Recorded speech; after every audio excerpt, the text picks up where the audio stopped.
Hello students, please subscribe the channel, drop a like, share and comment. This is exercise number 1 and 2 of the Progressive Monthly Magazine, August 2022 on the speed of 100 words per minute. Start. Sir, natural calamities seemed to be now a very regular feature. This year, there are several states which are seriously affected by drought. In some states, it is the second successive year of drought, and in some other states, it is almost the third successive year. It means that large sums of money will have to be provided, and I trust the priorities will be respected. We cannot go on putting up with a situation in which hundreds of thousands of villages today are without drinking water. Where from any drinking water is to be provided is not even known. The state governments do not know what to do with it. It is not money alone that matters, though large sums of money will have to be provided to ensure that drinking water is made available to villages. The finance minister knows that farmers must be given remunerative price. Mr. Finance Minister, I would request your attention to this particular point. You have said that by giving remunerative prices to farmers in respect of sugar, you have seen the result immediately, and the manner in which the sugar cultivation improved has increased, and you have larger sugar production. That is exactly what we say. If you give remunerative price to farmers for what they produce, not only will you be doing justice to them, but you also will ensure increased production. Productivity is one of your major, ought to be one of your major thrust bears. It is the one thing in which you are not being successful, whether it is on the agricultural front or on the industrial front. I hope that this is something to which you will pay greater attention. When the finance minister started his budgetary exercise in 2008, he endeavored to do two things.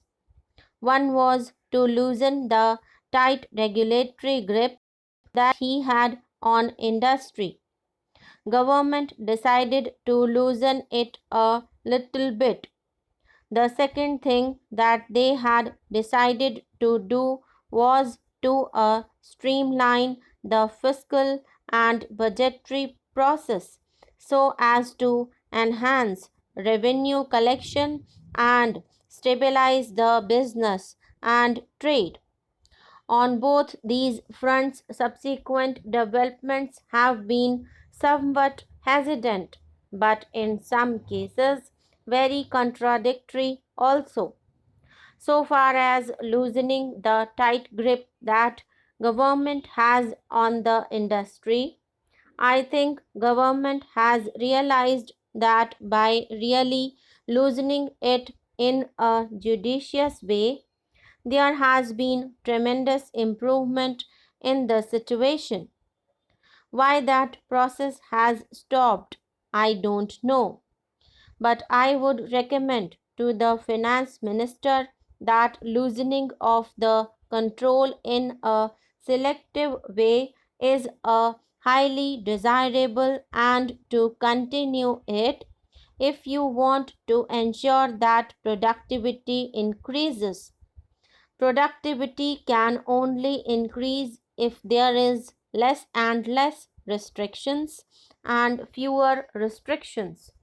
Even more than that, Please note that what is not yet changed is the delay that takes place in decision making.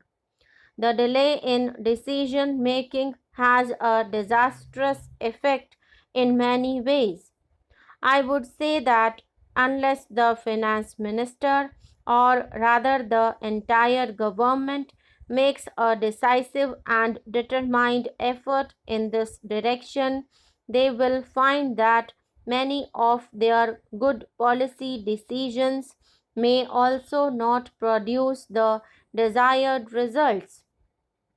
So far as streamlining of the fiscal and budgetary process is concerned, I have already said that the streamlining has been successful up to a point, but it is the budgetary process where the finance minister desired to have an open policy that have something in regard to say.